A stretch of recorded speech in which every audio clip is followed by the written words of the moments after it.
Programang ito ay rated SPG, striktong patnubay at gabay ng magulang ang kailangan. Parang ang binuhusan ng malamig na tubig si Tanggol at Ramon noong marinig nila ang sinabi ni Marites na mag-ama sila.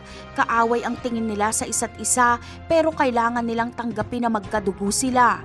Hindi masyadong mauunawaan ni Tanggol ang sinabi ni Marites dahil ang pagkakakilala niya sa taong kaharap niya ay si Alberto Prias na asawa ni Mokang. Dito ay ipapaliwanag ni Ramon na binago niya ang kanyang pangalan. Pero hindi pa man matatapos ang paliwanag ni Ramon at Marites kay Tanggol ay darating si Rigor at raratrating niya si Tanggol at Ramon.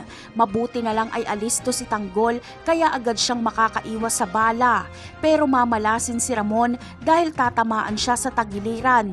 Si Tanggol ang makikipaglaban kay Rigor at mababaril niya si Rigor.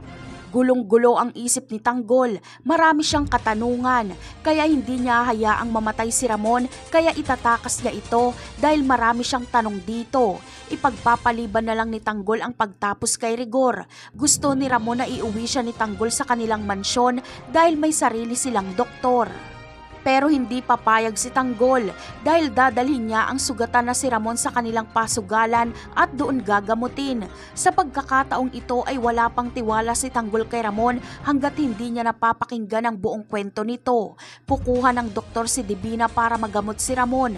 Sa paggising ni Ramon ay dito sila mag-uusap ni Tanggol ng masinsinan. Napakarami pa nating dapat abangan sa mga susunod na episode. Paalam!